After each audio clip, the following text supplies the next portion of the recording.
प्रवेश करून घेतला। ठाकरेंसाठी हा धक्का असला तरी एकनाथ शिंदेंचा बालेकिल्ला असलेल्या कल्याण डोंबिवलीत शह देण्याची भाजपची ही खेळी असल्याची चर्चा आहे। श्रीकांत शिंदे हे विद्यमान खासदार आहेत, त्यामुळे स्वबळाची तयारी करणाऱ्या भाजपनं दीपेश म्हात्रेंच्या पक्षप्रवेशानं एकाच दगडात दोन पक्षी मारल्याची चर्चा रंगली।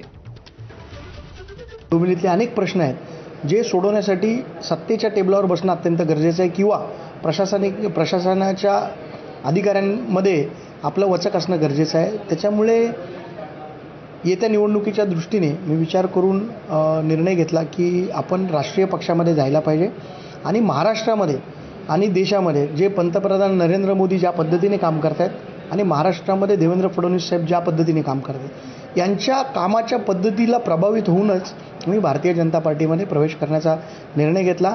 आज भारतीय जनता पार्टीचे प्रदेशाध्यक्ष रवींद्र चव्हाण साहेब त्यांच्या नेतृत्वाखाली मी आज प्रवेश घेतला। आगामी स्थानिक स्वराज्य संस्थेच्या निवडणुकीत काँग्रेस एकला चलोरेचा नारा देणार का असा सवाल उपस्थित होतोय। प्रदेशाध्यक्ष हर्षवर्धन सकपाळांनी तसे संकेत दिले। इंडिया आघाडी एकट्या राष्ट्रवादी आणि शिवसेनेवर अवलंबून नाही असंही सकपाळ म्हणाले। तर मनसेचा प्रस्ताव आला तर राष्ट्रीय पातळीवर चर्चा होईल असंही सकपाळांनी स्पष्ट केलं। 12 नोव्हेंबरला आघाडीबाबत सर्व निर्णय स्पष्ट होतील असंही स्पष्ट करणाऱ्या सकपाळांच्या वक्तव्यामुळे निवडणुकीच्या धामधुमीत महाविकास आघाडीत मिठाचा खडा पडण्याची शक्यता आहे।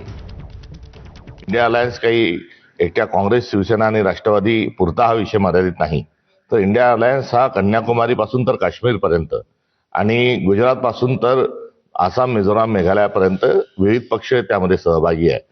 अशा प्रकारे अजून कोणत्याही जिल्ह्यातून तशा पद्धतीची विचारणा किंवा प्रस्ताव हा आलेला नाही आणि 12 तारखेलाही अशा प्रकारचा प्रस्ताव येण्याची शक्यता धुसर आहे। या संदर्भात 12 तारखेला महाराष्ट्र पातळीवर हे सर्व निर्णय होणार आहेत।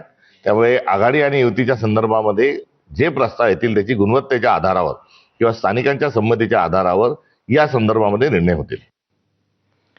आगामी स्थानिक स्वराज्य संस्था निवडणुकीत धाराशिवमध्ये स्वबळाचा नारा देताना शिवसेना